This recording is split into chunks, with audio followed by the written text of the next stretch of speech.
नमस्कार मित्रांनो, विदर्भ च्या ऑफिशियल यूट्यूब चॅनलला आपल्या सर्वांचं स्वागत आहे। मित्रांनो, आपण सगळ्यांना माहिती आहे की 16 जून रोजी 2024ला यूपीएससी प्रिलिमिनरी परीक्षा पार पडली आहे आणि याच अनुषंगाने यूपीएससी 2024 आपल्याला यामध्ये जे आलेले प्रश्न आहेत ते प्रश्न या ठिकाणी इकॉनॉमी या सब्जेक्टचे प्रश्न आपल्याला डिस्कस करायचे आहेत। यासाठीच आपण हे प्रश्न आपण या ठिकाणी पाहणं अशी गोष्ट आहे की जरी आपण यूपीएससी दिलेली असेल अथवा न दिलेली असेल किंवा भविष्यामध्ये देणारे असाल किंवा इतर परीक्षांची तयारी करणार असाल तर त्या अनुषंगाने आपण तरी हा या ठिकाणी डिस्कस करायला पाहिजे। आणि विशेषतः मराठीमध्ये तर यामध्ये सध्या डिस्कशन झालेलं नाही, त्या संदर्भात आपण बघूया। तर आपण ट्रेंड जर बघितला यूपीएससीचा प्रश्नांचा तर इकॉनॉमीमध्ये साधारण फार थोडे प्रश्न आहेत इतर प्रश्नांच्या तुलनेमध्ये। पॉलिटीमध्ये मॅक्झिमम प्रश्न विचारलेले दिसतात, इकॉनॉमी किंवा त्यामध्ये करंट अफेअर्स असो, त्यानंतर हिस्ट्रीमध्ये वगैरे बरेचसे प्रश्न आहेत। पण इकॉनॉमीमध्ये आपल्याला फक्त 13 प्रश्न वगैरे पाहायला भेटतात डायरेक्टली, पण इनडायरेक्टली साधारण 17 ते 18 पर्यंत प्रश्न जातात ते करंट अफेअर्सच्या अँगलनी। तर या अनुषंगाने आपण डायरेक्ट जे आपल्या इकॉनॉमीशी संबंधित आहे ते आपण प्रश्न या ठिकाणी डिस्कस करणार आहोत। अगदी सोप्या पद्धतीने बघूया, म्हणजे आपल्याला मराठीमधून काही तयारी करणारे लोक असतील त्यांना सुद्धा एक सोयीस्कर असेल आणि इंग्लिशमध्ये पण सोयीस्कर असेल अशा पद्धतीने बघूया। तर सुरू करूया आपण आपल्या प्रश्नांना। पहिलाच प्रश्न होता, साधारण हा डी सेट होता, याच्यामधला सी सेट होता, त्याच्यातला हा पहिलाच प्रश्न आहे आणि तोच म्हणजे आपल्या इकॉनॉमीशी संबंधितच पहिला सुरुवात प्रश्न झालेला आहे। तर पहिल्याच या ठिकाणी बघूया आपण इंग्लिशमध्ये बघूया अगोदर, कारण की हिंदी ही अशी अवघड आहे यांची एक करतातच कशाला बाबा एवढं, ते ट्रान्सलेशन हेच कळत नाही आहे। बघा, the total fertility rate in an economy is defined as. आता टोटल फर्टिलिटी रेट बद्दल यांनी सांगितलं की व्याख्या कशाने एक डिफाइन केली जाईल अशा पद्धतीचं ते म्हणतात। एक हिंदीमध्ये जर बघितलं तर किसी अर्थव्यवस्था में कुल प्रजनन दर को किस रूप से परिभाषित किया जाता है, कशा पद्धतीने याला व्याख्या आपण समजता येईल किंवा एक परिभाषित करता येईल। तर ऑप्शन्स जर बघितले आपण तर या ठिकाणी ए ऑप्शन आहे, the number of children born per 1000 people in population in a year. त्यानंतर बी ऑप्शन या ठिकाणी the number of children born to a couple in their life time in a given population.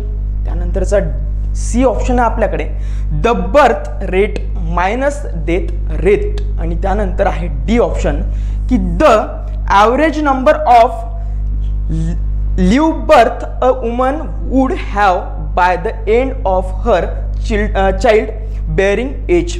तर अशा प्रकारचे या ठिकाणी विचारलेले आहेत, ऑप्शन्स दिलेले आहेत काही, आपण हिंदीतलं पण बघून घेऊया। एक वर्ष में जनसंख्या में प्रति 1000 व्यक्तियों में पर जन्म लेने वाले बच्चों की संख्या, यानी कि टीआरपी असं म्हणतात। टोटल फर्टिलिटी रेटच्या बद्दल बोलतात। त्यानंतर म्हणतात की किसी दी गई जनसंख्या में एक दाम्पत्य के जीवन काल में उनके बच्चों की संख्या। तर सी ऑप्शन आहे जन्मदर घटता मृत्यू दर। आणि त्याच्यानंतर डी ऑप्शन आहे आपलं की एक महिला की गर्भधारणा आयु चाइल्ड बिअरिंग एज, म्हणजे ज्या वयामध्ये एक महिला आपल्या अपत्यांना जन्म देऊ शकते असं तिचं वय। आणि त्याच्यानंतर के अंत तक उनसे जन्मे जीवित बच्चों की औसत संख्या। तर एका अर्थाने हिंदी फार डेंजर आहे, आपण इंग्लिशवरती थोडं फोकस करूया। तर इथे जर बघितलं तर number of children born per 1000 people in population in the year, म्हणजे एका वर्षामध्ये जन्मलेल्या बालकांची संख्या, म्हणजे एका अर्थाने हा जन्मदराबद्दल सांगतो आहे, जन्मदर। पण इथे काय म्हटलं आपल्याला की फर्टिलिटी रेट बद्दल विचारतोय आपल्याला तो, मग फर्टिलिटी रेट तर मग ऑप्शन या ठिकाणी आपला चुकीचा म्हणावा लागेल। त्यानंतर बी ऑप्शन म्हणतोय की the number of children born to couple in their life time in given population. त्या कपलचा काय प्रश्न आहे, एका नवरा बायकोचा काहीच प्रश्न नाही की एक जर नवरा बायको असेल त्यांना किती लेकरं होतात त्याच्याशी संबंधित नाही त्याचा, की माणूस तर जन्म देत नाही, महिलाच जन्म देते, आमची आईच तिला जन्म देते। त्याच्यामुळे इथे काही आपल्याला बी ऑप्शन या ठिकाणी एलिमिनेट करावं लागेल। त्यानंतर सी ऑप्शन आहे the birth rate minus death rate. Fertility रेटचा आणि या बर्थ रेट डेथ रेटचा काहीच प्रश्न नाही या ठिकाणी, म्हणजे सी ऑप्शन या ठिकाणी आपल्याला एलिमिनेट करावं लागेल। आणि आपला जो उरतो हा डी ऑप्शन की योग्य उत्तर म्हणजे आपलं the average number of live birth the a woman would have by the end of her child bearing age, म्हणजे तिच्या या जन्म देण्याच्या वयामध्ये तिचं जे काही फर्टिलिटीचं जे वय असेल तर त्या वयापर्यंत ती किती बाल्यांना जन्म देते याच्यावरती हा आपण एक त्याला टोटल फर्टिलिटी रेट असं म्हणता येईल. म्हणजे याची योग्य जर डेफिनेशन बघितली आपण टोटल फर्टिलिटीची तर आपल्याला डी ऑप्शनमध्ये योग्य सापडते. या संदर्भातलं आणखी विश्लेषण आपण बघूया, थोडं डिटेल आपल्याला बघता येईल. 2019चा 22चा वगैरे जो काही फॅमिली हेल्थ सर्वे आहे 5वा तो सुद्धा आपल्याला या ठिकाणी डिस्कस करता येईल. म्हणजे त्या अनुषंगानं आपल्याला परत जर प्रश्न विचारले तर ते आपल्याला या ठिकाणी माहिती असायला पाहिजेत. तर या अनुषंगाने आपण बघूया, थोडंफार फार गरजेचं राहील आपल्याला बघणं ते. तर हे मागचं आलंय वाटते. ओके, तर या ठिकाणी एक बघितलं आपण तर टोटल फर्टिलिटी रेट म्हणजे काय मराठीमध्ये आपल्याला समजता येईल या ठिकाणी. आणि हा या ठिकाणी आपल्याला ग्राफ सुद्धा दिलाय हा फॅमिली हेल्थ सर्वेचा. फॅमिली हेल्थ सर्वे 5वा होता तो आपला. तर बघूया, एकूण जनन दर म्हणजे एखाद्या महिलेला तिच्या जीवनकाळात होणाऱ्या मुलांची सरासरी संख्या.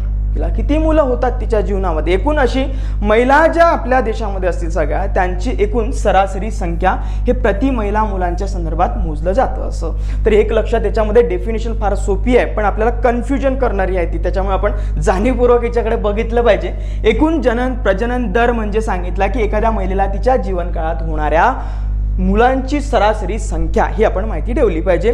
त्यानंतर म्हणतात बघा, एकूण प्रजनन दर 2000 जो काही 22ला एक फॅमिली हेल्थ सर्वे जो होता तो प्रसिद्ध झालेला होता. याच्यामध्ये नॅशनल फॅमिली हेल्थ सर्वे 5वा तर तो आपण त्याचा रिपोर्ट या ठिकाणी पाहता येईल आपल्याला की एक महिला जी आहे तर ती किती देऊ शकत होती, अपत्यांना जन्म देऊ शकत होती. तर नॅशनल फॅमिली हेल्थ सर्वे 5 याच्यामध्ये सांगितलं की प्रजनन दर क्षमता प्रति महिला मागील वर्षातील म्हणजे साधारण 2.2 होता पूर्वी, तो आता 2 एवढा झालेला असं या फॅमिली हेल्थ सर्वे 5व्या मध्ये सांगितलेला आहे. त्याच्यानंतर 2015 मध्ये यांनी सांगितलं होतं की चौथा जो काही फॅमिली हेल्थ सर्वे होता त्या फॅमिली हेल्थ सर्वेनुसार एक महिला 2.2 बालकांना जन्म देते. हे ॲव्हरेज आहे, म्हणजे का 2.2 काही असं देऊ शकणार नाही. पण कधी कधी काय होतं, काही महिला 3 अपत्यांना जन्म देते, काही महिला 2 महिलांना, काही अपत्यांना, आणि काही महिला एका अपत्याला जन्म देऊ शकते किंवा काही महिला नाही देऊ शकत. तर त्याच्यामुळे हे ॲव्हरेज जर काढलं संपूर्ण सर्व महिला वर्गाचं आपल्या तर त्याच्यामध्ये टोटल फर्टिलिटी रेट आपला होता 2.2 एवढा होता आणि टार्गेट होतं आपलं 2 वरती आणून ठेवणे होतं आणि ते आता आपण आलेलो आहे जवळपास 2 वरती 2.03 पर्यंत येऊन आपण पोहोचलेलो आहे सध्या. तर आपल्याला ते 2 वरती आणून ठेवायचं आहे. प्रजनन दर सध्या प्रति महिला होता सध्याचा 2.1 महिलांच्या पातळीपर्यंत कमी झालेला आहे असं आपल्याला लक्षात येतं. त्यानंतर टोटल फर्टिलिटी रेटच्या घरसरीचा जो ट्रेंड आहे हे आपल्याला या ठिकाणी पाहता येईल.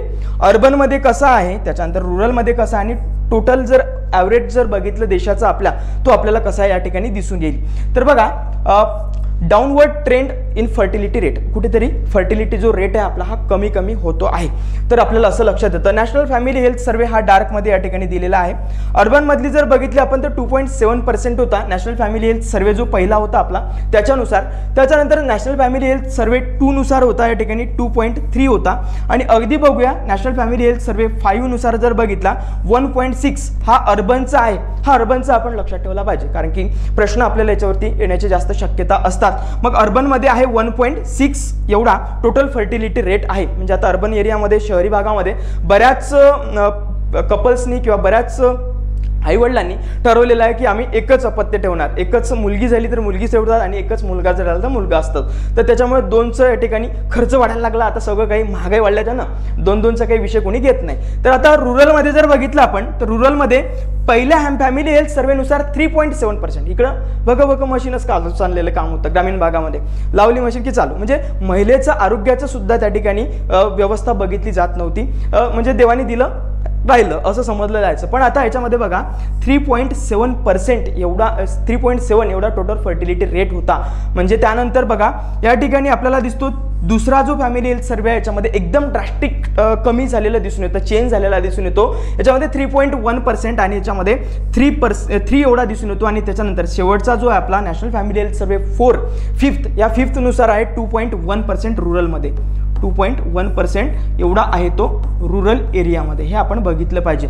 आणि अर्बन एरियामध्ये 1.6 एवढा टोटल फर्टिलिटी रेट हा अर्बनमध्ये आहे. अर्बनमध्ये. आणि टोटल जर बघितलं आपण देशामध्ये तर हा 2.03 आहे एवढा आहे. लक्षात ते आपलं असलं पाहिजे.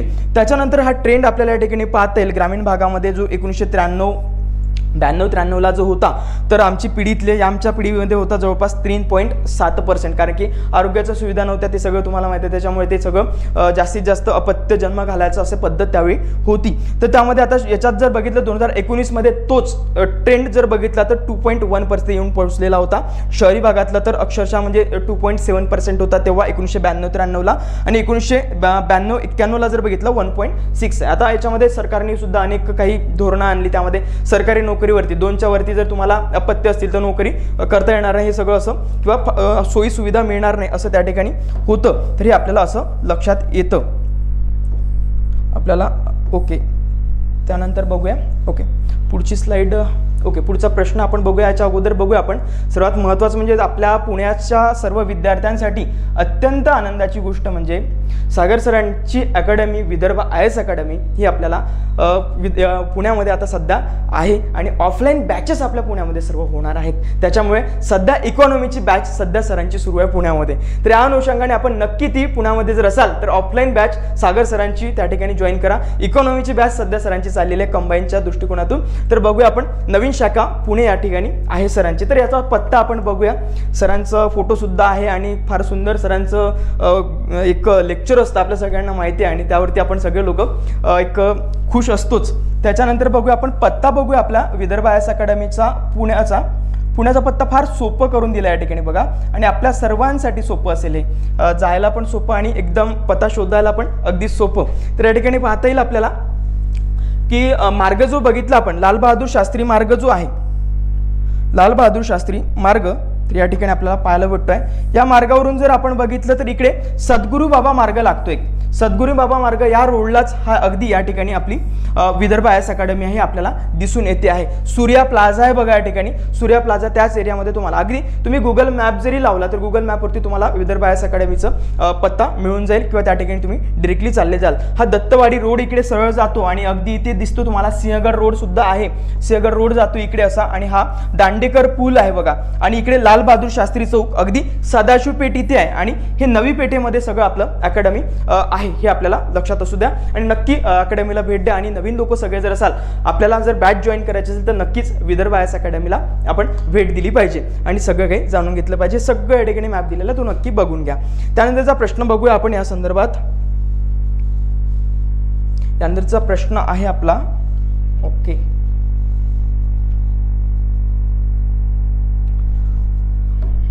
यानंतरचा प्रश्न दुसऱ्या नंबरचा प्रश्न आहे याच्यामध्ये, निम्नलिखित कथानों पर विचार कीजिए. आपण इंग्लिशच बघूया कारण की हिंदीमध्ये फारच अवघड जातं. Consider the following statement. आपल्याला काही 2 स्टेटमेंट दिले आहेत, त्या स्टेटमेंटवरती विचार करायला सांगितलं आहे. In India non banking financial companies can access liability adjustment facility, liquidity adjustment facility म्हणजेच LAF, liquidity adjustment facility window of the Reserve Bank of India. पुन्हा बघा काय म्हणताय. In India non banking financial companies can access the liquidity adjustment facility window of the RBI म्हणजेच Reserve Bank of India. तर Reserve Bank of इंडियाचा जो काही लॅफ नावाची सुविधा आहे लिक्विडिटी ॲडजस्टमेंट फॅसिलिटी, तर या फॅसिलिटी अंतर्गत आपल्या सगळ्यांना माहिती आहे रेपो व्यवहार होत असतात, आणि या रेपो व्यवहारचा जो फायदा आहे तर हा नॉन बँकिंग फायनान्शियल इन्स्टिट्यूशनला घेता येतो का, या ठिकाणी अशा प्रकारचा ऑप्शन आपल्याला विचारलेला आहे. तर आपण बघूया.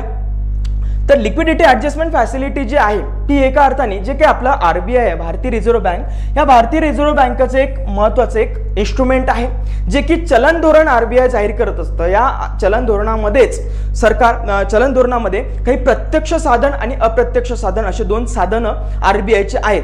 तर त्याच्यामध्ये आपण जे बघतोय तर इनडायरेक्ट जे साधन आहे, अप्रत्यक्ष जे साधन आहे ते आहे लॅफ, लिक्विडिटी ॲडजस्टमेंट फॅसिलिटी, जे की बँकांना त्यांच्या अल्प कालावधीसाठी त्यांना कर्ज देत असते RBI तर्फे बँकांना. तर त्याच्यासाठी ही सुविधा दिलेली असते लॅफ मध्ये, लिक्विडिटी ॲडजस्टमेंट फॅसिलिटी. तर ही फॅसिलिटी नॉन बँकिंग फायनान्शियल इन्स्टिट्यूशनला आहे का, अशा प्रकारचा ऑप्शन या ठिकाणी विचारलेला आहे. तर हा जो ऑप्शन आहे हा फार एक संभ्रम आहे असं आपल्याला म्हणता येईल, कारण की काही बँकांना याच्यामध्ये दिलं जातं आणि काही बँकांना दिलं जात नाही. त्याच्यामुळे आपल्याला या ठिकाणी एक तुम्ही एआयला जरी विचारला तरी तो हेच सांगेल की माझ्याकडे भावी याचं उत्तर नाही, कारण की क्लिअरिफिकेशन याचं अजून आरबीआयने दिलेलं नाही आहे. त्याच्यामुळे आपल्याला हा ऑप्शन जो आहे या ठिकाणी एलिमिनेट करावा लागेल. सध्या तरी अशी लॅफची सुविधा आरबीआयने या नॉन बँकिंग फायनान्शियल इन्स्टिट्यूशनला दिलेली नाही आहे. ठीक आहे, नॉन बँकिंग फायनान्शियल इन्स्टिट्यूशन काय हे सुद्धा आपल्याला डिटेल बघायचं आहे आपल्या परीक्षेच्या दृष्टिकोनातून. 2 नंबरचा ऑप्शन या ठिकाणी in India foreign institutional investment can hold government security. जे काही IIF जे आहेत इन्व्हेस्टमेंट FII जे आहेत फॉरेन इन्स्टिट्यूशनल इन्व्हेस्टर्स हे या गव्हर्नमेंट सिक्युरिटीजमध्ये इन्व्हेस्ट करू शकतात का, तर अगदी बरोबर आहे, हे याच्यामध्ये नक्कीच इन्व्हेस्टमेंट करू शकतात, कारण की आपण सगळे लोक करू शकतो. आपल्या देशाला आता एक बघा याच्यामध्ये सगळा ट्रेंड जो दिसेल ना तुम्हाला आता इथून पुढे परीक्षा या प्रश्नांमध्ये सर्व काही इन्व्हेस्टमेंटच्या बाबत आहे. इन्व्हेस्टमेंटवरती इतका फोकस दिलेला आहे, त्यामध्ये कॅपिटल मार्केट भांडवल बाजार जो आहे या भांडवल बाजारावरती जास्त फोकस केलेला दिसून येतं UPSCने, हे आपल्याला या ठिकाणी दिसतं. आता हे सुद्धा इन्व्हेस्टमेंट बाबतच यांनी या ठिकाणी विचारलेलं आहे. फायनान्सवरती फार फोकस आहे याच्यामध्ये, तर अगदी बरोबर आहे की फॉरेन इन्स्टिट्यूशनल इन्व्हेस्टमेंट या ठिकाणी करू शकतात गव्हर्नमेंट सिक्युरिटीजमध्ये, जी सिक्युरिटीज आपण त्याला म्हणत असतो. त्याच्यानंतर आहे in India stock exchange can after separate trading platform for debts. अगदी बरोबर आहे, याच्यासाठी स्टॉकसाठी आपल्याकडे स्टॉक एक्सचेंजसाठी मार्केट आहेत ना, सेपरेट मार्केट आहेत, प्लॅटफॉर्म आहे सेपरेट. त्यामध्ये बॉम्बे नॅशनल स्टॉक एक्सचेंज आहे, त्याच्यानंतर नॅशनल स्टॉक एक्सचेंज आहे, हे प्लॅटफॉर्म आहेत ना आपल्याकडे. मग त्याच्यामुळे ऑप्शन 3 जे आहे हे सुद्धा आपल्याला योग्यच म्हणावं लागेल, हे आहेत आपल्याकडे. मग हे सगळं आपल्याला या ठिकाणी बघता येईल की अगदी आपलं ऑप्शन जर बघितलं या ठिकाणी 2 आणि 3 म्हणजे ऑप्शन नंबर डी हे आपल्याला या ठिकाणी योग्य उत्तर म्हणावं लागेल. ए जे ऑप्शन आहे एक जे ऑप्शन आहे या ठिकाणी आपल्याला चुकीचं म्हणावं लागेल, कारण की याचं अजूनही आरबीआयकडे काही क्लिअरिफिकेशन आपल्याला अजून मिळालेलं नाही. त्याच्यामुळे आपण याला थोडं संभ्रमात ठेवता येईल किंवा वरीलपैकी सर्व या ठिकाणी म्हणता येणार नाही. राज्यसेवेमध्ये असताना वरीलपैकी सर्व काही नाही आठवलं तर वरीलपैकी सर्व मारून दे, पण हे UPSC बरीच गफलत करून टाकते. साधारण हाच तर कट ऑफ 90 ते 85 ते 90च्या दरम्यान जाऊ शकतात असा काही अंदाज त्या ठिकाणी वर्तवला जातो आहे. तर याच अनुषंगाने आपण पुढचा प्रश्न बघता येईल आपल्याला. तर त्याचं थोडं अनालिसिस आपण बघूया या संदर्भातलं. नॉन बँकिंग फायनान्शियल इन्स्टिट्यूशन्स नेमक्या काय आहेत हे आपल्याला थोडं बघावं लागेल. आपल्याला या अनुषंगानं बघता येईल नॉन बँकिंग फायनान्शियल इन्स्टिट्यूशन्स काय. तर साधारण नॉन बँकिंग फायनान्शियल इन्स्टिट्यूशन्स स्थापन करण्यासाठी कंपनी जी आहे एखादी ती कंपनी कायदा 1956 अंतर्गत ती रजिस्टर्ड असली पाहिजे. हे प्रमुख त्याच्या मागचा एक क्रायटेरिया आहे आरबीआय तर्फे. त्याच्यानंतर आरबीआयचा जो काही 1935चा कायदा आहे त्याच्यानुसार 34च्या कायद्यानुसार त्याच्यामध्ये त्याची रजिस्टर असलं पाहिजे. तर भांडवली बाजारामध्ये याचा समावेश असतो. महत्त्वाचं म्हणजे जे काही नॉन बँकिंग फायनान्शियल इन्स्टिट्यूशन आहेत तर यांचा समावेश भांडवली बाजारामध्ये होतो. आपल्याकडे 2 मार्केट आहेत, एक मनी मार्केट आणि एक कॅपिटल मार्केट. त्यालाच मनी मार्केटला आपण नाणे बाजार म्हणतो आणि याला कॅपिटल मार्केटला आपण भांडवल बाजार म्हणतो. या भांडवल बाजारामध्ये या नॉन बँकिंग फायनान्शियल इन्स्टिट्यूशनचा समावेश होतो. मग ज्या आपल्या बँकिंग इन्स्टिट्यूशन्स ज्या आहेत, बँकिंग आणि नॉन बँकिंग मध्ये फरक काय आहे, तर बँकिंग मध्ये आपल्याला देवाणघेवाण करता येते, त्याच्यामध्ये आपल्याला ठेवी स्वीकारता येतात, ठेवी देता येतात, कर्ज देता येतात, हे सगळं होऊ शकतं. त्यासोबत ते चेक इश्यू करू शकतात. हे सगळ्या सुविधा आपल्या रेग्युलर बँकिंगमध्ये असतात. पण नॉन बँकिंगमध्ये त्यांना चेक इश्यूज करता येत नाही किंवा त्याच्यामध्ये त्यांना ठेवी स्वीकारता येत नाही, ठेवी स्वीकारू शकत नाहीत त्या. मात्र त्या काही मुदत ठेवी स्वीकारू शकतात. त्याच्यामध्ये मागणी ठेवी स्वीकारू शकत नाही, पण मुदत ठेवी स्वीकारू शकतात. टाइम लायबिलिटीज ते स्वीकारू शकतात, पण डिमांड लायबिलिटीज ते स्वीकारू शकत नाही. पण बँकिंग जे आहेत, बँका जर असतील आपल्या बँका, व्यापारी बँका, या व्यापारी बँका मागणी ठेवी स्वीकारू शकतात. त्याच्यामुळे हे आपण या ठिकाणी बघितलं पाहिजे. त्यानंतर देणी आणि निरसन व्यवस्थेचा या ठिकाणी भागच नसतो, कारण की ह्या चेकच जर इश्यू करत नाही आहेत तर मग त्याच्यामध्ये देणी आणि निरसनचा काही कामच पडत नाही. चेक इश्यू करू शकत नाही त्या, हे याचं प्रमुख वैशिष्ट्य आहे. त्याच्यानंतर यांना काही क्रायटेरिया सुद्धा स्थापनेसाठी आहे. यांना काही मॅक्झिमम मिनिमम काही क्रायटेरिया ठेवला, एवढी इन्व्हेस्टमेंट त्यांच्याकडे असायला पाहिजे. यांचं कार्य काय, प्रमुख कार्य बघा, मी तुम्हाला म्हटलं की आपल्याला इन्व्हेस्टमेंटवरतीच जास्त फोकस या ठिकाणी दिसून येतो, की कार्य जे आहे गुंतवणूक करणं, गुंतवणुकीवरती यांचं फोकस असतं सर्वात जास्त. कर्ज देणं, त्यानंतर भांडवल निर्मिती, कॅपिटल क्रिएशन. आपल्या देशाला जर विकसित राष्ट्र बनवायचं असेल तर आपल्याकडे बघा ह्युमन रिसोर्स आहे, त्याच्यानंतर आपल्याकडे नॅचरल रिसोर्सेस सुद्धा आहे, फक्त अडचण आहे आपल्याला कॅपिटल रिसोर्सची. तर कॅपिटल रिसोर्सेस आपल्याकडे नाही, या भांडवलच आपल्याकडे नाही, म्हणून आपण विकासाकडे जास्त जाऊ शकत नाही, जास्त फास्ट आपण जाऊ शकत नाही. पण आपण याच्यासाठी प्रयत्न करतोय की आपल्याकडे भांडवल कसं येईल. मग हेच कॅपिटल क्रिएशनसाठी म्हणून आपण नॉन बँकिंग फायनान्शियल इन्स्टिट्यूशन आपल्याकडे काम करतायत. तशाच रीतीने आपल्याकडे काही वित्त विकास संस्था आहे, त्या सुद्धा काम करतात आणि आपण FDI ला सुद्धा बरीच एक त्याच्यामध्ये सहभाग देतोय किंवा FDI ला बरीच आपण परवानगी देतोय. 100% अनेक क्षेत्रामध्ये आपण त्याला FDI ला डायरेक्ट यायची परवानगी दिलेली आहे. तशाच रीतीने आत्ता जे आपण आत्ता बघितलं की फॉरेन इन्स्टिट्यूशनल इन्व्हेस्टमेंट, त्यांना सुद्धा आपण इथे परवानगी देतोय गव्हर्नमेंट सिक्युरिटीजमध्ये इन्व्हेस्टमेंट करायची. म्हणजे याचा अर्थ आपण इन्व्हेस्टमेंटला फार जास्त प्रमोट करतो आणि याच्यावरती आपल्याला UPSC मध्ये प्रश्न जास्तीत जास्त पाहायला भेटतात. तर या ठिकाणी आपल्याला पाहायला भेटतील की एक्झाम्पल्स जे आहेत नॉन बँकिंग फायनान्शियल इन्स्टिट्यूशनच्या आपल्या भारतामधले, तर सगळ्यांना माहिती आहे की इथे टाटा कॅपिटल आहे. त्याच्यानंतर तुम्हाला श्रीराम फायनान्स, बघा अनेकांचं फायनान्स असतं, बाईक्सचं, त्याच्यानंतर कारसाठी वगैरे फायनान्स करत असतात, ते फार माहिती असलेले काही. बजाज फायनान्स, हे तर सगळ्यांनाच माहिती असेल.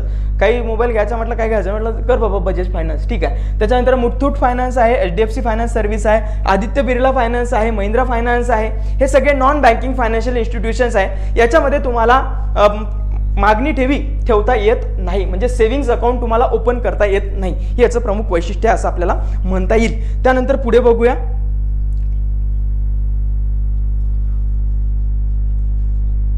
पुढे चालूया आपण. ओके, पुढचा प्रश्न आहे आपला तिसरा.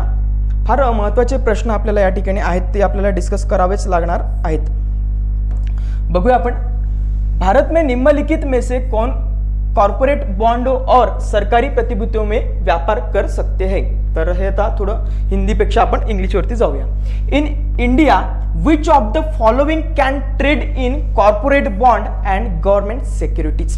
मग आपल्याला या ठिकाणी ऑप्शन्स दिलेले आहेत की आपण हे जे काही गव्हर्नमेंट सिक्युरिटीमध्ये, कॉर्पोरेट बॉन्डमध्ये किंवा या सरकारी प्रतिभूतीमध्ये, गव्हर्नमेंट सिक्युरिटीजमध्ये किंवा कॉर्पोरेट बॉन्डमध्ये कोण सहभागी होऊ शकतं किंवा कोण याच्यामध्ये भाग घेऊ शकतं, कोण याच्यामध्ये परचेस करू शकतं. आपल्याला इन्स्ट्रुमेंट्स या ठिकाणी दिलेले आहेत. तर म्हणतात select the correct answer using code या ठिकाणी सांगितलेले आहेत. बघा, इन्शुरन्स कंपनीज, ह्या इन्शुरन्स कंपनीज नक्कीच कॉर्पोरेट बॉन्ड्स खरेदी करू शकतात आणि सोबतच गव्हर्नमेंट सिक्युरिटीज सुद्धा खरेदी करू शकतात. अगदी बरोबर आहे. इन्शुरन्स कंपनीकडे पैसा इन्शुरन्सचा असतो, तो पैसा सरकारला वापरायसाठीच आहे ना. सरकार ज्या अर्थी तो पैसा वापरेल तेव्हाच कुठे आपले डेव्हलपमेंट आपल्याला करता येईल. मग नक्कीच हा पैसा तर घेणारच ना. त्यानंतर आहे इथे बघा पेन्शन फंड, जो काही प्रोव्हिडंट फंड या ठिकाणी जमा होतो, जो पेन्शन फंड जो जमा होत असतो, PF जो जमा होत असतो, तो PF सरकारकडे द्यावाच लागेल. सरकार त्याचं व्याज देईल, सरकार त्याचं व्याज देईल आणि पेन्शन तुम्हाला नंतर लागू होईल. मग सरकारला हे पेन्शन फंड सुद्धा सरकार त्याच्यामध्ये गुंतवता येतं गव्हर्नमेंट सिक्युरिटीज मध्ये आणि कॉर्पोरेट बॉन्डमध्ये. जर रिटर्न याच्यामध्ये जास्त मिळत असेल तर नक्कीच इन्व्हेस्टमेंट करता येईल. त्यानंतर रिटेल इन्व्हेस्टमेंट तर करूच शकतात तुम्ही, कोणीही स्वतः करू शकता. गव्हर्नमेंट सिक्युरिटीज घेऊ शकता, त्यानंतर कॉर्पोरेट बॉन्ड सुद्धा करू शकता. बॉन्ड म्हटलं का थोडं हेच होते बाबा घाबरायला, कारण की ते मध्यंतरी फारच बॉन्डचं गाजलेलं होतं, बॉन्ड बॉन्ड बॉन्ड सगळं. तर ठीक आहे, तर याच्यामध्ये आपल्याला म्हणता येईल ऑप्शन नंबर D म्हणजे वरीलपैकी सर्वचा ऑप्शन या ठिकाणी आपल्याला हाणता येईल. ठीक आहे. त्याच्यानंतर पुढे बघूया. पुढचा प्रश्न आपल्याला बघता येईल. फारच महत्त्वाचे सुंदर प्रश्न या ठिकाणी आपल्याला पाहायला भेटत आहेत. बघा प्रतिभूती बाजार किंवा सिक्युरिटी मार्केट म्हणजे काय आपल्याला या ठिकाणी पाहायला भेटते. प्रतिभूती बाजार किंवा सिक्युरिटी मार्केट म्हणजे काय. प्रतिभूती म्हणजे थोडक्यात हे एक इन्स्ट्रुमेंट आहे किंवा बाजार खरेदीचं एक मार्केट आहे. ठीक आहे. तर खरेदी विक्री करण्याचा एक प्रकार आहे हा. ठीक आहे. बाजार याला प्रतिभूती मार्केट म्हणूया आपण. तर याच्यामध्ये कशाचा समावेश होतो. या भांडवल बाजारामध्ये खरेदी विक्री करायचं एक साधन जर असेल त्याच्यामध्ये समावेश कशाचा होतो. शेअर्सचा समावेश होतो. शेअर्स एक साधन आहे प्रतिभूतीचं. त्याच्यानंतर बॉन्ड आणि डेरिव्हेटिव्ह्ज. आता शेअर्स जे आहेत हे शेअर्स आपण कंपनीचे वगैरे शेअर्स करतो, तुम्हाला सगळ्यांना माहिती शेअरचा बिझनेस बरेच लोक करणार आहेत. बॉन्ड जे आहेत जे गव्हर्नमेंट सिक्युरिटीज आपण त्याला बॉन्ड म्हणतो किंवा त्याला आपण ट्रेझरी. ह्या बॉन्ड जर सरकारी असेल तर त्याला आपण ट्रेझरी म्हणतो. ही ट्रेझरी सरकारची असतात आणि बॉन्ड जे आहेत प्रायव्हेट जर असेल त्याला बॉन्ड सरळ म्हणतो आणि डेरिव्हेटिव्ह हे सगळं त्याची साधनं आहेत. शासकीय प्रतिभूतीला आपण बघा या ठिकाणी सर्वात महत्त्वाचं जे की आतापर्यंत आपण बघितलं शासकीय प्रतिभूतीच्या संदर्भात. शासकीय प्रतिभूतीला काय म्हटलं जातं तर गिल्ड एज सिक्युरिटी. याच्या संदर्भातलाच पुन्हा एक प्रश्न आहे पुढे. तर तोच एक अमेरिकेच्या संदर्भात प्रश्न विचारलाय. गिल्ड एज सिक्युरिटी याला म्हणतात शासकीय प्रतिभूती. गिल्ड एज सिक्युरिटी म्हणण्याचं कारण काय. याचं कारण असं आहे की याला सोन्याचा दर्जा असतो, सोन्याचं मूल्य असते, याला मूल्य म्हणजे भाव म्हणण्यापेक्षा याला एक मूल्य असतं, एक त्याचा सुवर्ण मूल्य म्हणतो ना आपण, तर तशा पद्धतीचं याला सिक्युरिटीजला असतं. कारण याच्या मागचं कारण असं की लोकांचा या सरकारवरती विश्वास असतो, शासनावरती विश्वास असतो, म्हणून याला विश्वासावरती कायम आहे. विश्वास, या विश्वासावरती कायम आहे तेव्हा कुठे जनता ही या शासकीय प्रतिभूतीमध्ये आपला पैसा गुंतवत असते. नाहीतर जनतेला पैसा गुंतवायचं काही कारण नाही. ठीक आहे, अक्षय कोडजावे नावाच्या माणसाकडे पैसा येऊन गुंतवणार नाही, कारण की विश्वास नाही. सरकारकडे विश्वास राहणार, कारण की सरकार है भाई, कुछ भी हुआ तो. ठीक आहे, तो ये जनतेला विश्वास असतो, म्हणूनच याला गिल्ट एज सिक्युरिटी असं म्हणतात. आणि सोबतच याला सोन्याचं मूल्य असतं, म्हणून त्याला असं म्हटलं जातं. हे त्याच्यामुळे लक्षात ठेवा. अमेरिकेच्या संदर्भातला प्रश्न आहे, अमेरिकेच्या सिक्युरिटीच्या संदर्भातला एक एक्झाम्पल स्वरूपात तो प्रश्न त्यांनी विचारलेला आहे, तो आपण बघणार आहोत. तर बघूया पुढे. फार सुंदर प्रश्न आहेत बघा, म्हणजे इतके कन्सेप्च्युअल प्रश्न आहेत आणि फारच आपल्याला म्हणता येईल की एक इंटरेस्टिंग प्रश्न म्हणता येईल हे. तर कन्सिडर द फॉलोइंग, या ठिकाणी खालील विधानांचा विचार करा किंवा निम्नलिखित विधानों पर विचार कीजिए. या ठिकाणी ऑप्शन दिलाय एक्सचेंज ट्रेड फंड ETF, आणि त्याच्यानंतर म्हणतात 2 नंबरचं ऑप्शन मोटर व्हेकल्स, आणि 3 नंबरचं ऑप्शन आहे की करन्सी स्वॅप. मग आता बघूया काय म्हणतात त्याच्याबद्दल. फॉलोइंग स्टेटमेंट याच्याबद्दल विचार करूया आपण. Which of the above is or are consider financial instruments. आता बघा हे काय म्हणताय, फायनान्शियल इन्स्ट्रुमेंट आपण कशाला म्हणायचं, याला वित्तीय साधन कशाला म्हणायचं. या 3 पैकी वित्तीय साधन, याच्यामध्ये फंड आला ना, ट्रेड फंड आला, म्हणजे अगदी हे असायलाच पाहिजे. जाऊ दे, आपलं गावरानी लॉजिक बघूया. एक्सचेंज ट्रेड फंड म्हटल्यानंतर तो अगदी इन्स्ट्रुमेंट असणारच ना, इन्व्हेस्टमेंट इन्स्ट्रुमेंट असणारच, म्हणजे ऑप्शन नंबर 1 आपल्याला सोबत जायला हरकत नाही. त्याच्यानंतरचा ऑप्शन नंबर 2 दिलाय मोटर व्हेकल. कसं काय असू शकतं फायनान्शियल इन्स्ट्रुमेंट. फायनान्शियल इन्स्ट्रुमेंट त्याचं असू शकतं की त्याच्याकडे पैसा नाही, भाव तू माझी गाडी ठेव पण मला काही 5-10 हजार रुपये दे यार, हे गहाण ठेव तू गाडी, याच्यासाठी होऊ शकतं. पण हे काही एक आपल्याला म्हणता येणार नाही की हे फायनान्शियल इन्स्ट्रुमेंट आहे म्हणून. ठीक आहे, हे आपलं ते ब्लॅक हे झालं, तर ब्लॅक इकॉनॉमी झाली ती. याच्या एखाद्याकडे आपण गाडी गहाण ठेवणं, बाईक गहाण ठेवणं, ठीक आहे, किंवा एक मॉर्गेज ठेवणं, ते बघ वेगळं झालं. पण याच्यामध्ये इन्स्ट्रुमेंट जर बघितलं, स्वॅप, करन्सी स्वॅप, हे सुद्धा एक फायनान्शियल इन्स्ट्रुमेंट आहे आपल्याला म्हणता येईल. म्हणजे ऑप्शन नंबर 1 आणि 3 हे आपल्याला योग्य उत्तर म्हणता येईल. ऑप्शन नंबर D हे या ठिकाणी योग्य उत्तर आहे. तर आपल्याला असं या ठिकाणी म्हणता येईल. हिंदी में जाने दो, क्योंकि ये हिंदी वाले काफी फारच कठीण करतात बघा. त्याच्यानंतर पुढे बघूया. पुढचा प्रश्न आहे बघा, हा फार सुंदर प्रश्न आहे बघा. हा इतका कन्सेप्च्युअल प्रश्न की म्हणजे याच्यावरती नक्कीच आपण विचार करायला पाहिजे आणि हे प्रश्न असे सोडवायलाच पाहिजे. आता बघूया याच्यामध्ये, which reference to the sectors of the Indian economy consider the following pairs. आपल्याला या ठिकाणी जोड्या लावायला त्यांनी सांगितलेल्या आहेत. इकॉनॉमिक ऍक्टिव्हिटी, त्या ठिकाणी सेक्टर्स दिले आहेत, इकॉनॉमिक ऍक्टिव्हिटी दिली आहे आणि सेक्टर्स दिले आहेत. आपल्या सगळ्यांना माहिती आहे की आपल्या जे काही अर्थव्यवस्था असेल, तर अर्थव्यवस्थेचे काही 5 क्षेत्र आहेत. त्यापैकी प्रमुख क्षेत्र 3 आहेत. त्यामध्ये आपलं प्राथमिक क्षेत्र, द्वितीय क्षेत्र आणि तृतीय क्षेत्र. त्याला आपण प्रायमरी सेक्टर, सेकंडरी सेक्टर आणि टर्शरी सेक्टर असं म्हणतो. या प्रायमरी सेक्टरमध्ये कोणकोणत्या गोष्टी येतात. प्रायमरी सेक्टरमध्ये एका अर्थाने ज्या काही बेसिक्स असेल, जे काही ज्या ठिकाणी कच्चा माल तयार होतो, त्या कच्चा माल तयार होणाऱ्या गोष्टी आपल्याला प्रायमरी सेक्टरमध्ये टाकाव्या लागतील. त्याच्यानंतर आपल्याकडे आहे सेकंडरी सेक्टर, ज्यामध्ये असा व्यवसाय होत असेल की कच्च्या मालापासून पक्का वस्तू तयार होत असेल, त्याला आपण विनिर्माण क्षेत्र असेल किंवा त्यालाच आपण सेकंडरी म्हणत असतो. म्हणजे त्या ठिकाणी काही प्रोसेस होत असेल, कच्च्या मालावरती प्रोसेस होत असेल, त्याला आपण सेकंडरी सेक्टर म्हणतो किंवा द्वितीय क्षेत्र असं त्याला म्हणतो. असा द्वितीय क्षेत्रातला व्यवसाय. मग आता एखादा जर असेल कपास जर एखाद्या शेतकऱ्याने पिकवला, तर तो कपास त्या याच्यामध्ये प्रायमरी सेक्टर मधला झाला, उत्पादक जो शेतकरी असेल. त्याच्यानंतर त्या कपासापासून धागा निर्माण झाला किंवा कापड निर्माण झाला, म्हणजे प्रोडक्शन, त्याच्यावरती त्या कच्चा मालावरती एक पक्का मालाची प्रोसेस झाली. म्हणजे याचा अर्थ ते निर्माण क्षेत्र होतं, म्हणजे सेकंडरी सेक्टरमध्ये ते जाईल. आणि तो जे काही कापड तयार झाला आणि तो ट्रान्सपोर्ट करणारा एखादा ट्रक वाहतूकदार असेल, तर त्याला आपण सर्व्हिस सेक्टरमध्ये टाकूया त्या व्यवसायाला. तर अशा ठिकाणी हे व्यवसाय आहेत. तर याच्यामध्येच आपण बघूया काय म्हणतात की इकॉनॉमिक सेक्टर, याच्या जोड्या लावायला आपल्याला सांगितले जातं. याच्यामध्ये म्हणतात how many of the pairs given above are correctly match म्हणतात. आपल्याला संख्येत विचारलाय, संख्येमध्ये किती संख्येतले हे 4 जे ऑप्शन्स आहेत किती बरोबर आहेत ते आपल्याला विचारले. ते काउंटिंग या ठिकाणी विचारलंय त्यांनी, ते आपल्याला बघूया.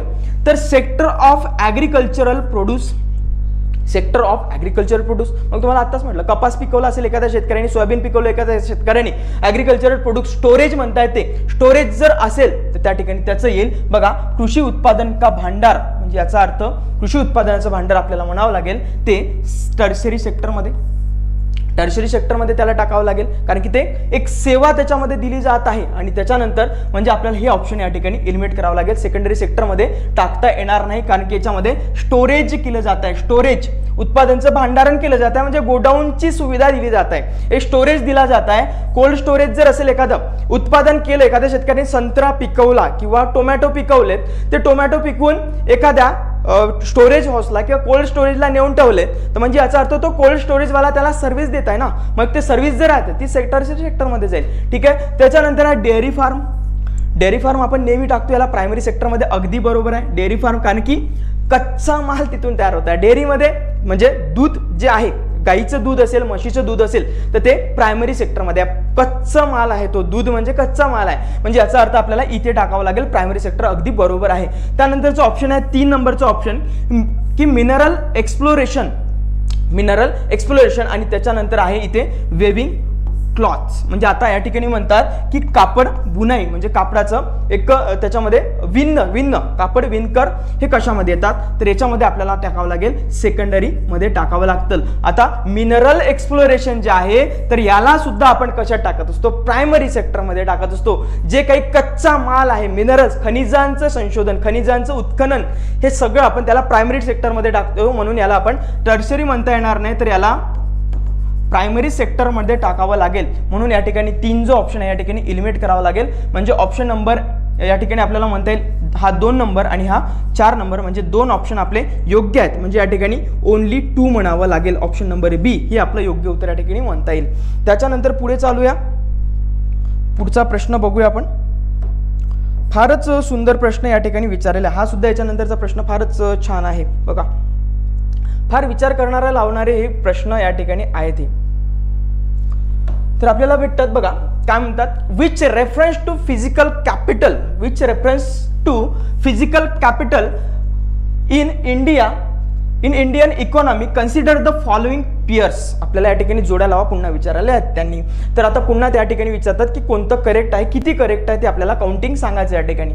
तर बघा काय म्हणतात, फार्मर प्लग या ठिकाणी आयटम्स दिलेले आहेत आणि या ठिकाणी कॅटेगरी दिलेली आहे. तर आयटम्स मध्ये जर बघितलं आपण तर फार्मर्स प्लग म्हणजेच काय, तर आपला नांगर, शेतकऱ्याचा नांगर असेल, तो शेतकऱ्याचा नांगर आपल्याला काय म्हणता येईल, वर्किंग कॅपिटल म्हणता येईल का, ते आपल्याला बघावं लागेल. त्यानंतर 2 ऑप्शन आहे, 2 नंबरचं ऑप्शन की कम्प्युटर, हे कम्प्युटर फिक्स कॅपिटल आहे की वर्किंग कॅपिटल आहे, हे सुद्धा पाहावं लागेल. बघूया आपण एक एक करून. आणि 3 नंबरचं ऑप्शन आहे अन यूज बाय द वेवर. आता या ठिकाणी म्हणतात बघा, बुनकर किंवा जो काही विणकर असेल त्या विणकरांनी वापरलेलं जे काही एक सूत असेल, सूत या विणकरांनी वापरलेलं एक सूत असेल ते कशामध्ये येईल, ते कॅपिटल, कोणतं कॅपिटल म्हणता येईल आपल्याला, कशाचं भांडवल म्हणता येईल, ते फिक्स कॅपिटल म्हणता येईल का. त्याच्यानंतर आहे 4 नंबरचं ऑप्शन पेट्रोल, हे वर्किंग कॅपिटल आहे का म्हणतात. आता बघा याच्यामध्ये एक म्हणता येईल फिक्स कॅपिटल कशाला म्हणायचं, जे की स्थावर असतं. मग आता शेतकऱ्याकडे, आपला एक शेतकरी आहे, त्याच्याकडे नांगर आहे, तो नांगर एकदा वापरला की सोडून देतो का, नाही, तो कंटिन्यू त्याच्याकडे वापरलेला असतो. त्यांनी ते त्याचं एक यंत्र आहे थोडक्यात. मग एखादी जर कंपनी असेल, त्या कंपनीमध्ये काही यंत्र असतील, मशिनरीज असतील, त्या मशिनरीज एकदा वापरल्या की फेकून देतात का, नाही, ते फिक्स असतं. तशाच रीतीनं एखाद्या शेतकऱ्यांचं हे जे काही नांगर आहे तर हा नांगर त्याचा फिक्स कॅपिटल असतं, म्हणून आपल्याला या ठिकाणी चुकीचं ऑप्शन म्हणावं लागेल फार्मर प्लग. त्याच्यानंतर ऑप्शन नंबर 2 आहे कम्प्युटर. कम्प्युटर आपल्याला काय म्हणावं लागेल, तर अगदी बरोबर की या ठिकाणी फिक्स कॅपिटल म्हणावं लागेल. ते एकदा इन्स्टॉल केलं की आपल्याला परत परत पाहायची गरज नाहीये, ते फिक्स कॅपिटल आहे. त्याच्यानंतर 3 नंबरचा ऑप्शन आहे की जो काही विणकर आहे त्यांनी जे काही सूत कातलेलं आहे, सूत जे त्यांनी वापरलं कापड बनवण्यासाठी, हे कापड बनवण्यासाठीचं वापरलेलं सूत आपल्याला कोणतं कॅपिटल म्हणावं लागेल, तर आपल्याला त्याला वर्किंग कॅपिटल म्हणावं लागेल. वर्किंग कॅपिटल म्हणावं लागेल, कारण की ते त्याचं मध्यवर्ती वस्तू आहे ती वापरण्याची. म्हणजे तो कापड जे बनवतोय तो कापड त्या सुतापासून बनवतोय, मग ते सूत त्याचं मध्यवर्ती वस्तू झाली, म्हणजेच त्याचं मीडियम एक त्याचं वर्किंग कॅपिटल झालं. ते वापरून तो विकणार आहे, ते काय सूत जवळ ठेवणार नाही, त्या सुतापासून दुसरं काही बनणार नाही. त्याच्यामुळे हे या ठिकाणी आपल्याला चुकीचं म्हणावं लागेल. फिक्स कॅपिटल नाही तर वर्किंग कॅपिटल आहे ते. मग आता पेट्रोल, अगदी बरोबर आहे, पेट्रोल सुद्धा एक वर्किंग कॅपिटल आहे, कारण की आपण पेट्रोल वापरलं तर पेट्रोल संपून जातं, आपलं पेट्रोल काही कंटिन्यू राहत नाही, फिक्स कॅपिटल म्हणता येणार नाही. म्हणजे आपलं एक 4 नंबरचं ऑप्शन आणि 2 नंबरचं ऑप्शन हे आपल्याला योग्य म्हणावे लागतील. म्हणजे आपल्याला या ठिकाणी 2 आणि 4 हे योग्य म्हणता येईल. म्हणजे 2 ऑप्शन्स ओनली 2 हे या ठिकाणी योग्य आहे. त्याच्यानंतर फारच विचार करण्यासारखे हे या ठिकाणी प्रश्न आहेत, आपण बघितलं पाहिजे. त्यानंतरचा प्रश्न आहे बघा,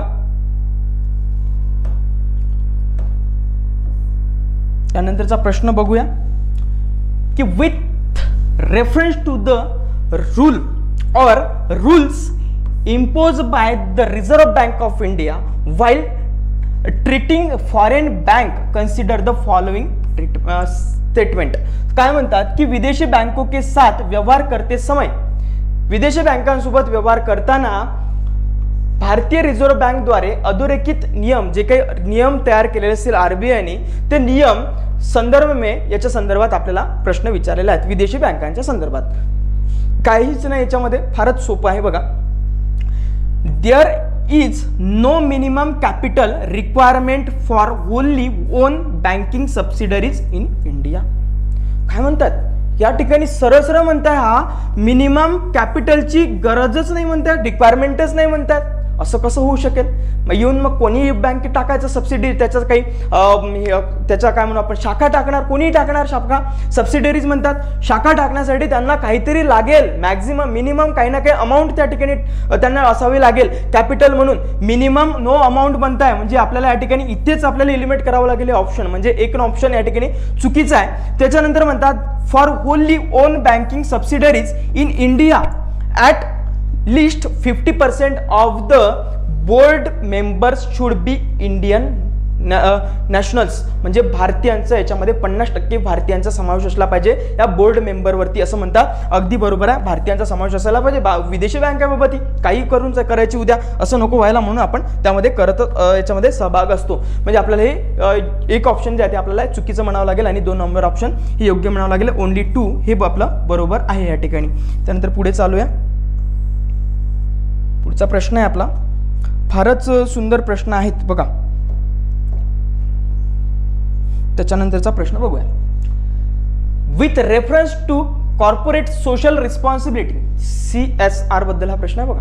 CSR कॉर्पोरेट सोशल रिस्पॉन्सिबिलिटी म्हणजेच आपल्या देशामधल्या ज्या काही कंपन्या आहेत, एका अर्थाने ह्या कंपन्यांनी इतकं सगळं कमावून घेतलेलं आहे की या देशामध्ये विषमता सुद्धा वाढलेली आहे.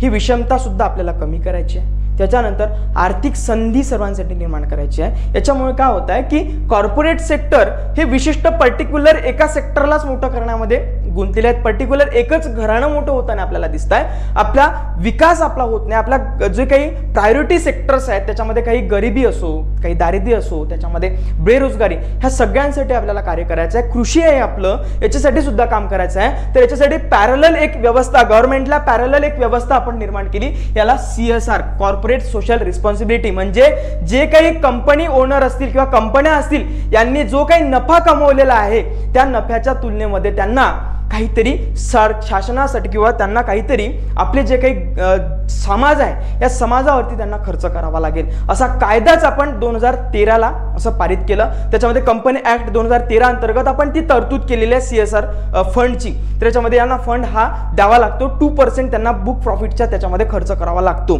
तरी असं या ठिकाणी आहे. तर मग तुम्हाला सगळ्यांना माहिती आहे, जर आपण समाजामध्ये राहतो तर आपलं या समाजाला काहीतरी देणं लागतं. याच अनुषंगाने ह्या कंपन्यांनी काम करायला पाहिजे. तर हे सगळं असं आणि ही जी फिलॉसॉफी ही गांधीयन फिलॉसॉफीनुसार सगळं चाललेलं आहे. याची बॉडी वगैरे नेमली जाते ना, ही सगळी गांधीयन फिलॉसॉफीनुसार नेमली जाते. बघूया आपण पुढे काय ते. ऑप्शन नंबर 1 आहे या ठिकाणी CSR रूल स्पेसिफाय. फार एक कॉम्प्लिकेटेड आहे बघा या ठिकाणी.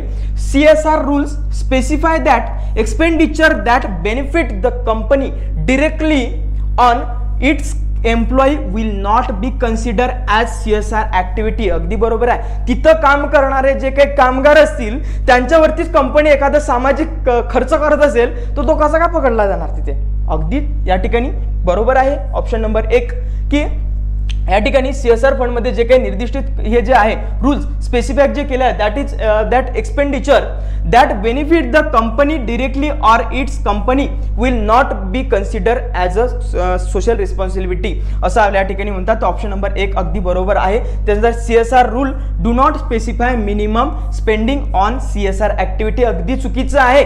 याला सांगितलेच आहे की बाबा तुमचं जे काही प्रॉफिट असेल त्याच्या 2% तुम्हाला खर्च करावाच लागेल. सरळ सांगितलं म्हणजे आपल्याला 2 नंबरचं ऑप्शन चुकीचं म्हणावं लागेल. म्हणजे या ठिकाणी योग्य उत्तर जे आपलं योग्य उत्तर आपल्याला म्हणता येईल या ठिकाणी 1 नंबरचं आपलं योग्य उत्तर आहे. हे आपलं योग्य उत्तर या ठिकाणी आहे. तर त्यानंतरचा पुढचा प्रश्न बघूया. याच्याबद्दल थोडं सोशल रिस्पॉन्सिबिलिटी बद्दल बघूया. म्हणजे आपल्याला प्रश्न आला तर तो आपल्या हातून प्रश्न जाता कामा नये. कोणत्याही परीक्षांमध्ये राज्यसेवेला अगदी जरी आला तरी तो आपल्या हाताखालून म्हणजे चुकीता कामा नये ते आपल्याला असा प्रयत्न करायचा आहे. तर बघूया आपण कॉर्पोरेट सोशल रिस्पॉन्सिबिलिटी काय आहे थोडक्यात. तर याच्यामध्ये समाजामध्ये सामाजिक सकारात्मक परिणाम घडवून आणण्यासाठी काही आपण समाजात कार्यरत असलेल्या कॉर्पोरेट्स जे आहेत कॉर्पोरेट कंपन्या ज्या तर त्यांच्यावरती काही जबाबदारी दिली. समाजाच्या विकासासाठी समाजासाठी काही खर्च करण्याची जबाबदारी दिली. हे सगळे कसे कॉर्पोरेट जे आहेत हे सगळे कॅपिटलिस्ट आहेत आणि कॅपिटलिस्ट इकॉनॉमी जे आहे किंवा कॅपिटल असलेले जे लोक आहेत भांडवलदार लोक जे आहेत हे लोक नफा कमावणारे असतात.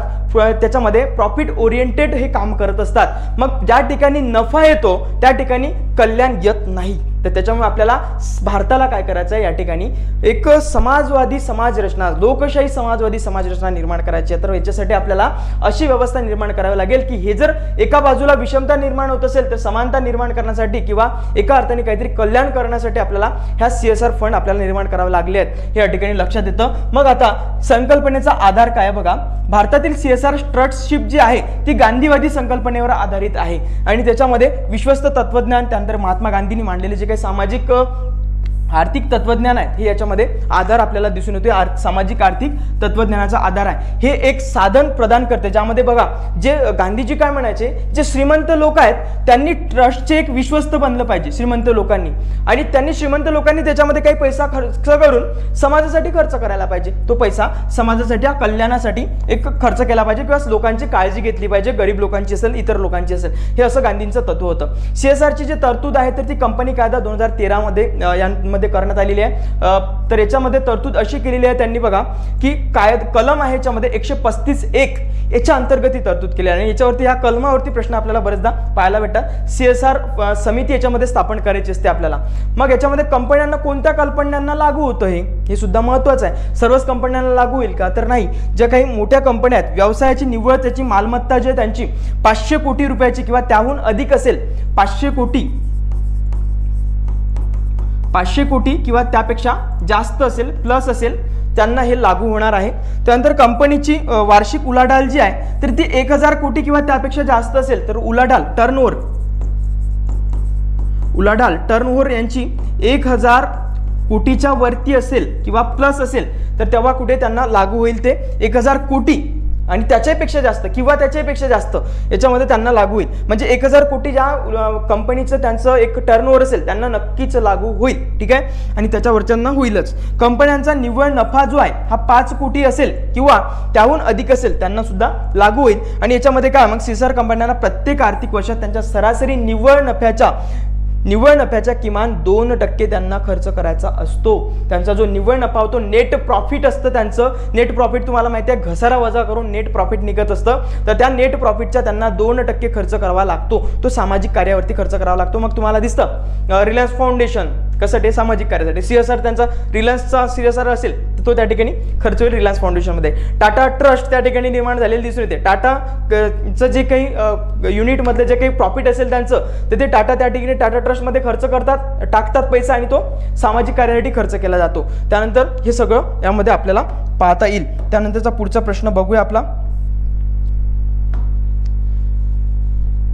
यानंतर आहे इथे बघा हा फार महत्त्वाचे प्रश्न आहे ते इकॉनॉमीच्या म्हणजे पॉलिटीच्या अँगलने आणि इकॉनॉमीच्या अँगलने बजेटवरती प्रश्न हा विचारलेला दिसतो आपल्याला. साधा सरळ प्रश्न आहे, केंद्रीय बजेट युनिटच्या संदर्भामध्ये प्रश्न आहे. With reference to union budget consider the following statement. बघूया एक ऑप्शन काय म्हणतं, the union finance minister on behalf of the prime minister lays the annual financial statement before both the house of parliament. अगदी चुकीचं आहे. पार्लमेंटला जे काही पार्लमेंटमध्ये finance minister जे काही ॲन्युअल स्टेटमेंट मांडतात म्हणजेच बजेट मांडतात ते बजेट पंतप्रधानांच्या आदेशानुसार नाही तर ते राष्ट्रपतींच्या द्वारे मांडलं जातं. त्याच्यामुळे प्राईम मिनिस्टर हे या ठिकाणी अयोग्य आपल्याला म्हणता येईल. आणि त्यानंतर 2 नंबरचा ऑप्शन आहे बघूया. At the union level no demand for a grant can be made except on the recommendation of prime minister. अगदी बरोबर आहे की राष्ट्रपतींचं आपल्याला जोपर्यंत परवानगी राष्ट्रपतींच्या परवानगीशिवाय आपल्याला हे मांडता येत नाही. अनुदानाचं तत्व एक मांडता येत नाही. अनुदान घ्यायचे असेल तर त्यासाठी आपल्याला राष्ट्रपतींची परवानगी लागते, रेकमेंडेशन त्याच्यासाठी लागतं, शिफारस राष्ट्रपतींची लागत असते. तर याच्यामुळे आपला ऑप्शन नंबर 2 या ठिकाणी योग्य आहे असं आपल्याला म्हणता येईल. त्याच्यानंतर पुढे चालूया. पुढचा प्रश्न आहे आपला ओके. हाच प्रश्न मी तुम्हाला म्हणतो तो गिल्ड मार्क याच्याबद्दल बोलतायत ते ओके. बघूया. Consider the following statement. Consider the following statement यांचे काही विधानं दिली आहेत आणि त्याचे स्टेटमेंट 2 स्टेटमेंट दिले आहेत ते आपण बघायचे आहेत. If the United States of America USA were to default on its डेप्ट, holders of US Treasury bond will not be able to exercise their claim to receive payment. म्हणजे याचा अर्थ जर US ट्रेझरी जर असेल त्यांनी USच्या कॅपिटल मार्केटनी बॉन्डनी जर समजा ते जर त्यांनी धोक्याने जर डुबवले पैसे तर यांचा रिकवर करण्याचा कोणताही त्यांना एक क्लेम करता येत नाही गुंतवणूकदारांना. तर असं म्हणतात. याच्यामध्ये बघूया. यदि संयुक्त राज्य अमेरिका USA अपने ऋण पर चूक करता है तो US ट्रेझरी बॉन्ड के धारक जे काही US ट्रेझरी ज्यांनी काही बॉन्ड खरेदी केले असेल ते धारक जे होल्डर्स असतील बॉन्डचे खरेदीदार असतील त्यांना बद्दल बोलताय. त्या धारकांना प्राप्त करण्यासाठी त्यांना दावा प्रयोग करता येत नाही. म्हणजे त्यांना दावा करता येत नाही की आमचे पैसे वापस द्या, कारण की त्याला कोणताही या ठिकाणी पुढचा ऑप्शन आहे त्यालाच पॅरलल ऑप्शन आहे या ठिकाणी. द US गव्हर्नमेंट डेप्ट is not back by any hard asset. कोणत्याही ॲसेटला त्याला बॅकअप नसतं कोणत्या ॲसेटचं. त्याच्यामुळं but only by the faith of government. म्हणजे निव्वळ जे काही लोक गुंतवणूक करत असतात तर ते गुंतवणूक फक्त आणि फक्त विश्वासावरती करत असतात. जो आपण याच्या अगोदरचा प्रश्न बघितला की याच्यावरती विश्वासावरतीच गुंतवणूक ही केली जात असते आणि अशा रीतीनं कोणतेही सरकार हे त्यामध्ये बॅकअप ठेवत नसते. त्याच्यासाठी इन्व्हेस्टमेंट जर होत असेल गव्हर्नमेंटने जर गव्हर्नमेंट सेक्युरिटीज काढल्या तर त्याच्यामध्ये त्यांच्याकडे कोणतेही बॅकअप नसतं किंवा एवढं आम्ही गहाण ठेवलं सोनं आणि त्याच्यामध्ये हे करा तर नाही. ते यालाच गव्हर्नमेंट सेक्युरिटीजलाच एक सोन्याचा दर्जा असतो आपण आता बघितलं त्याच्यामध्ये. तर यानंतर आहे which of the following statement correct in respect of the above statement. अगदी बरोबर आहे. दोन्ही ऑप्शन्स बोथ ऑप्शन्स बरोबर आहेत. ठीक आहे. त्यानंतर पुढचा प्रश्न बघूया आपल्याला बघता येईल. ओके. प्रश्न आपले या ठिकाणी आहे एक शेवटचा प्रश्न आहे बहुतेक. ओके. फारच सुंदर प्रश्न आहेत हे सगळे. बघूया. Consider the following statement in respect the digital rupee. Digital rupee बद्दल प्रश्न विचारला या ठिकाणी. डिजिटल रुपी नुकतीच RBIने जाहीर केली आणि प्रायोगिक तत्वावरती ते सगळं चाललेलं होतं नुकतंच. तर त्याच्यावरतीच प्रश्न लगेचच तयार केला यांनी. म्हणतात काय की it is sovereign currency issue by the Reserve Bank of India RBI in alignment with its monetary policy. अगदी बरोबर आहे. मॉनिटरी पॉलिसी अंतर्गत त्यांनी ही एक डिजिटल रुपी त्यांनी जारी केलेली आहे. It appears as liability on the RBI's balance sheet. अगदी बरोबर आहे. त्याच्यानंतर आहे की it ensured against influence by its very design. आता हे किंवा ऑप्शन आहे तर हे या ठिकाणी इलिमिनेट करावं लागेल. चुकीचं ऑप्शन आहे असं म्हणता येईल. म्हणजे यह अपने डिझाईन से मुद्रास्फीती के विरुद्ध बीमाकृत आहे. अगदी चुकीचं आहे. हे काही याला बीमाकृत वगैरे काही इन्शुरन्स वगैरे काहीच नाही. एन्श्युअर्ड नाही आहे. याच्यामध्ये इन्फ्लेशन जर झालं तर त्याच्यामध्ये इन्शुरन्स राहील बाबा तुमचा त्याच्यामध्ये तुम्हाला परतावा भेटेल असं बेसं काही नाही. हे काही नाही. तुम्हाला नुसतं रुपयासारखं वगैरे ते आहे. तर इन्फ्लेशन आपल्या जर 500 रुपये असेल 1000 रुपये खिशात असेल आणि महागाई वाढली तर आपल्याला थोडी नाही इन्शुरन्स काढता येतो. उद्या जर वाढलं तर मग काय करणार असं वगैरे काही नाही. त्याच्यामुळे ऑप्शन नंबर 3 या ठिकाणी आपल्याला चुकीचं म्हणावं लागेल. म्हणजे बाकीचे सगळे आपले उत्तर योग्य आहेत. म्हणजे ऑप्शन नंबर 1, 2 4 हे या ठिकाणी योग्य म्हणावं लागेल. 1 2 4 अगदी बरोबर आहे. म्हणजे वाणिज्यिक बँक मुद्रा और नगदी के लिए स्वतंत्र रूप से परिवर्तनीय अगदी बरोबर आहे. त्याच्यामध्ये आपण ट्रान्सफर पण करू शकतो, पैशामध्ये पण त्याचा रूपांतर करता येतं आपल्याला. तर अशा रीतीने हे सगळे आपण प्रश्न बघितलेले आहेत. आणखी काही प्रश्न आपल्याला करंटच्या अँगलने पाहता येणार आहेत. तर या ठिकाणी मित्रांनो थांबूया. आपल्या सगळ्यांना नक्की व्हिडिओ आवडला असेल आणि काही विश्लेषण आवडलं असेल तर नक्की आपण आपल्या चॅनलला नक्की लाईक करा, व्हिडिओला लाईक करा आणि शेअर जरूर करा. हा व्हिडिओ म्हणजे सर्वांपर्यंत पोहोचू शकेल. सोबतच आपल्या सगळ्यांना माहिती आहे की आपण एक लगेचच कंबाईंड संयुक्त पूर्व परीक्षेची साठीची एक करंट अफेअर्सची बॅच सुद्धा लॉन्च करतोय. त्या अनुषंगाने आपण नक्की त्याला तयार राहा. तर या ठिकाणी थांबूया. भेटू आपण आपल्या पुढच्या लेक्चरला. थँक्यू, धन्यवाद.